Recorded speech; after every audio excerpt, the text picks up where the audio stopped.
आप सभी का विजन एग्जाम के प्लेटफॉर्म पर स्वागत है। इस वीडियो में हम लोग स्पेक्ट्रम के आधुनिक भारत का इतिहास का अध्याय 21 जिसका शीर्षक है प्रांतों में कांग्रेस शासन, इस चैप्टर को हम लोग यहाँ पर पढ़ेंगे। तो चैप्टर को प्रारंभ करते हैं। तो जुलाई 1937 में कांग्रेस ने 6 प्रांतों, कौन कौन से प्रांत, बम्बई, मद्रास, मध्य भारत, उड़ीसा, बिहार एवं संयुक्त प्रांत में मंत्रिमंडल का गठन किया। बाद में असम और पश्चिमोत्तर सीमा प्रांत में भी उसने सरकार बनाई। इस प्रकार पहले 6 जगहों पर 6 प्रांतों में, फिर 2 प्रांतों में और, तो कुल मिलाकर के 8 प्रांतों में 1937 के चुनाव में कांग्रेस के द्वारा सरकार बनाई गई। अब देख लेते हैं कि गांधी जी की इन सरकारों, जो ये कांग्रेस शासित सरकारें थीं, इनके लिए क्या सलाह थी। तो गांधी जी ने कांग्रेसियों को सलाह दी कि सरकार में शामिल होने के मुद्दे को वे सहजता से लें, गंभीरता से नहीं। यह कांटों का ताज है, इससे कोई गौरव प्राप्त नहीं होगा। ये पद इसलिए स्वीकार किए गए हैं जिससे हम यह जान सकें कि हम अपने राष्ट्रवादी लक्ष्य की ओर अपेक्षित गति से आगे बढ़ रहे हैं या नहीं। गांधी ने सलाह दी कि 1935 के अधिनियम का उपयोग हुकूमत की उम्मीदों के अनुसार नहीं किया जाना चाहिए तथा हुकूमत जिस रूप में चाहती है उस रूप में इसके इस्तेमाल से बचना चाहिए। कांग्रेस द्वारा विभिन्न प्रांतों में सरकार के गठन से पूरा राष्ट्र पुलकित हो उठा। भारतीय ऐसा महसूस करने लगे मानो वे स्वयं के शासन में जी रहे हैं। सरकारों के गठन से कांग्रेस की प्रतिष्ठा में भारी वृद्धि हुई तथा इससे यह बात भी रेखांकित हुई कि यह न केवल जनता की विजय है, अपितु यह जनता की भलाई के लिए जनता द्वारा उसके प्रतिनिधियों को सौंपा हुआ उत्तरदायित्व है। अब जनता के प्रतिनिधि राज्य की शक्तियों का प्रयोग जनता के हित में करेंगे, लेकिन कांग्रेस के मंत्रियों के अधिकार और वित्तीय संसाधन जो थे वो सीमित थे।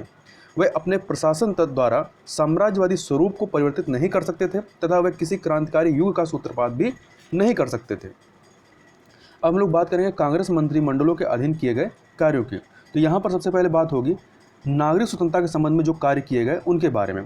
तो कांग्रेस मंत्रिमंडलों ने नागरिक स्वतंत्रता की बहाली हेतु अनेक कदम उठाए, जिनमें से पहला कदम था कि 1932 में जन सुरक्षा अधिनियम द्वारा प्रांतीय सरकारों को प्रदान किए गए सभी आपातकालीन अधिकार रद्द कर दिए गए।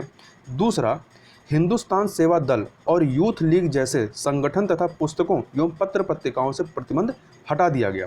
तीसरा, प्रेस पर लगाए गए प्रतिबंधों को समाप्त कर दिया गया। चौथा, सरकारी विज्ञापन के लिए जिन प्रेसों को काली सूची या ब्लैक लिस्ट में डाल दिया गया था उनको ब्लैक लिस्ट से हटा दिया गया। पाँचवां, जब्त किए गए हथियार वापस लौटा दिए गए तथा रद्द किए गए लाइसेंस पुनः बहाल कर दिए गए। छठा, पुलिस के अधिकारों में कटौती कर दी गई। पुलिस द्वारा जनता के बीच दिए गए व्याख्यान को दर्ज करने तथा गुप्तचर पुलिस द्वारा राजनीतिक कार्यकर्ताओं का पीछा किए जाने की व्यवस्था पर रोक लगा दी गई। सातवां, राजनीतिक बंदियों तथा जेल में बंद क्रांतिकारियों को रिहा कर दिया गया। राजनीतिक निर्वासन तथा नज़रबंदी से संबंधित सभी आदेश रद्द कर दिए गए। आठवां, बम्बई में सविनय अवज्ञा आंदोलन के दौरान जब्त की गई भूमि किसानों को वापस कर दी गई। नौवां, सविनय अवज्ञा आंदोलन के दौरान बर्खास्त अधिकारियों के पेंशन भत्ते पुनः प्रारंभ कर दिए गए। तो गांधी जी ने कांग्रेस जनों से आग्रह किया कि वे यह सिद्ध करके दिखाएं कि वे पुलिस और सेना की अत्यल्प सहायता, मतलब बहुत कम सहायता से शासन चला सकते हैं। किंतु नागरिक स्वतंत्रता के संबंध में कांग्रेस मंत्रियों द्वारा किए गए कुछ कार्यों की आलोचना भी की गई। जैसे जुलाई 1937 में एक समाजवादी नेता यूसुफ मेहर अली को उत्तेजक भाषण देने के आरोप में मद्रास सरकार ने दंडित किया। इसी तरह अक्टूबर 1937 में एक समाजवादी कांग्रेसी नेता एस बाटलीवाला पर राजद्रोह भड़काने वाला भाषण देने का आरोप लगाया गया। इस कारण मद्रास सरकार ने उन्हें गिरफ्तार कर उन पर मुकदमा चलाया तथा उन्हें 6 माह की सजा दी। बम्बई के तत्कालीन गृह मंत्री के.एम. मुंशी ने साम्यवादी तथा वामपंथी कांग्रेसियों पर नजर रखने के लिए खुफिया विभाग का उपयोग किया। अब हम लोग बात कर लेते हैं कि कृषि सुधार से संबंधित क्या कार्य किए गए। तो जमींदारी प्रथा को पूरी तरह समाप्त करके भी कांग्रेस ने किसी ढांचे के कायाकल्प की कोशिश नहीं की, मतलब इनके द्वारा जमींदारी प्रथा को समाप्त करने का कोई प्रयास नहीं किया गया। इसके कुछ कारण भी थे, जैसे मंत्रिमंडलों के पास पर्याप्त अधिकार नहीं थे। दूसरा, इस कार्य के लिए उनके पास वित्तीय संसाधनों का घोर अभाव था, क्योंकि भारतीय राजस्व के अधिकांश हिस्से का उपयोग भारत की केंद्रीय सरकार करती थी। तीसरा, कांग्रेसी मंत्रिमंडल मौजूदा प्रशासनिक ढांचे को किसी भी प्रकार से परिवर्तित नहीं कर सकते थे, क्योंकि ऐसा करने का अधिकार केवल वायसराय या गवर्नरों के पास था। चौथा, विभिन्न वर्गों के बीच सामंजस्य बैठाना एक अन्य प्रमुख समस्या थी। विभिन्न वर्गों को साथ लेकर चलाया जाने वाला आंदोलन तभी प्रगति कर सकता था जब विभिन्न प्रतिस्पर्धी हितों के बीच तालमेल बनाए रखा जाए। पाँचवां, उपनिवेशवाद के खिलाफ संघर्ष करने हेतु तो भारतीयों को एकजुट करने के लिए आपसी सामंजस्य अत्यंत आवश्यक था। छठा, कांग्रेसी मंत्रिमंडलों के पास ज़्यादा समय नहीं था। सातवां, 1938 कब 1938 के बाद यूरोप में युद्ध के बादल मंडराने लगे। आठवां, लगभग सभी कांग्रेस शासित राज्यों यथा बम्बई, बिहार, मद्रास, असम और संयुक्त प्रांत में प्रतिक्रियावादी तत्वों वाला द्वितीय सदन मौजूद था, जिसने विधान परिषद अर्थात लेजिस्लेटिव काउंसिल के नाम से जाना जाता था। इसमें जमींदारों, भूस्वामियों, पूंजीपतियों और सूदखोरों का वर्चस्व था। इन परिषदों में कांग्रेस अल्पमत में थी, अतः किसी भी कानून को पास कराने के लिए सरकार को इन तत्वों से समझौता करना पड़ता था। अगली बात इसमें क्या थी, नौवीं, कि कृषि का ढांचा अत्यंत जटिल और उलझा हुआ था। तो ये सारे कुछ कारण थे जिनकी वजह से जो कांग्रेस शासित सरकारें थीं या प्रांत थे, वहाँ पर कृषि सुधार में अपेक्षित कदम नहीं उठाए जा पाए। किंतु इन अवरोधों के पश्चात भी कांग्रेसी मंत्रिमंडलों ने कृषि ढांचे में अनेक सुधार किए तथा अनेक विधानों का निर्माण किया। ये विधान कुछ इस प्रकार हैं, जैसे भू सुधार, ऋणग्रस्तता से राहत, वनों में पशुओं को चराने की अनुमति, भू राजस्व की दरों में कमी तथा नजराना व बेगारी जैसे गैर कानूनी कार्यों को समाप्त करने इत्यादि से संबंधित थे। किंतु ये सभी मुख्य लाभ मुख्यतः बड़े काश्तकारों को ही प्राप्त हुए तथा उप काश्तकार इनसे ज़्यादा लाभान्वित नहीं हो सके। खेत मजदूरों पर भी इसका कोई असर नहीं पड़ा। अब हम लोग बात करते हैं मजदूरों के प्रति इन सरकारों का किस प्रकार का नजरिया रहा। तो कांग्रेस मंत्रिमंडलों का रुख मजदूर समर्थक था। इनका आधारभूत दृष्टिकोण था कि मजदूरों के हितों की रक्षा तथा औद्योगिक शांति की स्थापना की जाए। इन्होंने हड़तालों का कम से कम आयोजन करने तथा हड़ताल पर जाने से पहले अनिवार्य मध्यस्थता की वकालत की। मजदूरों और मालिकों के बीच सौहार्दपूर्ण संबंधों की स्थापना हेतु उन्होंने कांग्रेस के कार्यकर्ताओं तथा कांग्रेसी मंत्रियों को मध्यस्थ बनाने की सलाह दी। इसके साथ ही इन्होंने श्रमिकों की माली हालत सुधारने तथा उनकी मजदूरी में वृद्धि करने के प्रयास भी किए। कांग्रेसी मंत्रिमंडलों ने उग्रवादी मजदूर संघ की हड़तालों को कानून एवं व्यवस्था के रूप में हल किया तथा जहां तक संभव हो सका इनके लिए मध्यस्थ की भूमिका निभाई। इस रणनीति को काफ़ी सफलता मिली, किंतु बम्बई में यह उतनी सफल नहीं रही। इसके अतिरिक्त वामपंथी आलोचक भी इस व्यवस्था से उतने संतुष्ट नहीं थे। आंदोलनकारी मजदूरों के विरुद्ध उन्होंने धारा 144 का इस्तेमाल किया तथा कई अवसरों पर मजदूर नेताओं को गिरफ्तार भी किया गया। जवाहरलाल नेहरू व्यक्तिगत तौर पर जन आंदोलन के विरोध प्रदर्शनों के प्रति कांग्रेस मंत्रिमंडलों के व्यवहार से अप्रसन्न थे, किंतु अपनी अप्रसन्नता को उन्होंने सार्वजनिक तौर पर कभी व्यक्त नहीं किया। जनता के बीच उन्होंने कांग्रेस मंत्रिमंडलों का समर्थन किया तथा उनके कदमों को उचित बताया। इसके अतिरिक्त गांधी जी उग्रवादी एवं हिंसक तरीके अपनाए जाने के विरुद्ध थे। उन्होंने जनसामान्य को राजनीतिक शिक्षा दिए जाने का प्रयास किया। उन्होंने महसूस किया कि कांग्रेस को अपना लोकप्रिय जनाधार नहीं खोना चाहिए। उन्होंने कांग्रेस जनों से प्रशासन चलाने के लिए साम्राज्यवादी तौर तरीके न अपनाने की सलाह की।